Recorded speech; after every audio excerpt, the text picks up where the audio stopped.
Philippe Como, bonjour. Bonjour. Bienvenue sur le plateau de Cardio Online au JESFC 2019. Donc vous êtes cardiologue interventionnel à Toulon et vous êtes président du groupe Athérome coronaire et cardiologie interventionnelle de la Société française de cardiologie. Alors on est ici pour parler de votre année.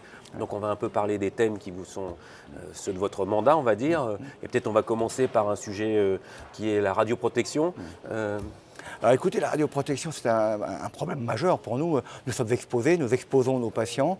Et jusqu'à maintenant, il faut dire que tout ce qui concerne la formation des praticiens et le contrôle de nos installations était laissé un petit peu de notre côté, un petit peu donc de côté, parce qu'on n'en faisait pas une priorité. Mais avec les lois européennes, nous avons été contraints, et grâce au travail de quelques-uns d'entre nous, donc de rédiger un livret de radioprotection qui va statuer un peu et qui va décrire le mode de formation donc, du cardiologue interventionnel pour viser à protéger les patients et le personnel, donc avec un système de formation qui va se décliner sur 7 ans, qui va être composé d'e-learning essentiellement, mais également de formation présentielle, et donc qui est quelque chose de très important. Le livret a été donné à l'ASN, va être distribué donc à tous les cardiologues interventionnels et tous les centres en 2019. De la même façon, une loi européenne qui nous a été donc imposée par l'ASN veut que les centres et les cardiologues y travaillant soient capables de relever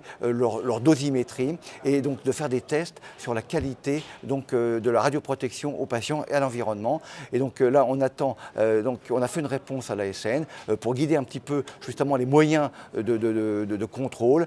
Ceci va être également appliqué dès 2019. On va transmettre à nos collègues le mode de contrôle et les nécessités qu'ils auront de se contrôler de façon séquentielle, donc tous les ans.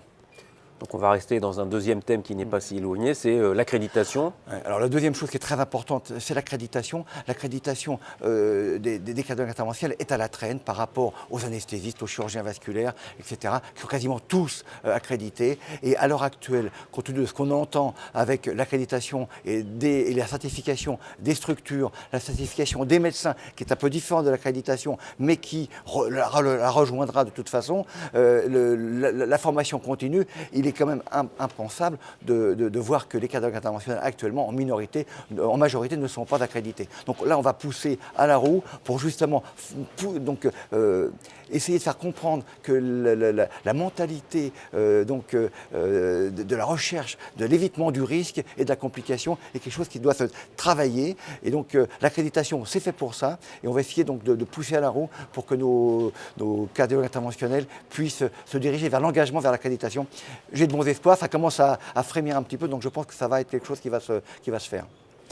Dernier volet de vos activités, et d'autant plus avec le TAVI et son expansion, la notion des registres, leur importance. Alors oui, ça c'est quelque chose de très important. On a reçu le nouveau décret d'application pour la réalisation du TAVI qui est relativement inquiétant et on nous a un petit peu fustigé parce qu'effectivement on a eu un défaut de transmission des données obligatoires, les OMEDIT, et donc on s'est aperçu que tous les registres qui ont été très importants, qui ont donné beaucoup de publications, qui sont quelque chose qui est une base très importante, devenait obsolète pour les choses que nous demandaient et surtout que les cardiologues interventionnels qui font du TAVI, qui sont dans les centres avec chirurgie ou sans chirurgie, qui participent donc au TAVI, sont débordés de plus en plus et ont du mal à transmettre. Et donc va voir le jour quelque chose de très important avec le nouveau registre France TAVI qui va pouvoir extraire donc les données du logiciel métier de tous les centres vers donc une base centrale qui nous permettra ensuite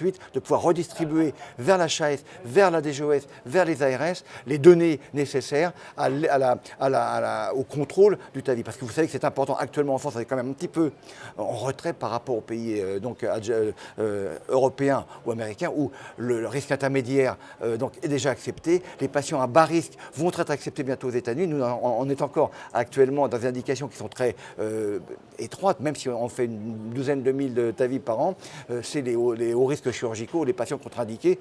Et il est vrai que maintenant, il va falloir qu'on passe à une autre étape et ceci ne passera que par une bonne transmission des données actuelles pour pouvoir permettre donc une extension des indications dans ce domaine. Voilà un programme qui va bien vous occuper pour l'année. Donc je souhaite une excellente année à votre groupe. Merci, c'est très gentil. Merci. À bientôt.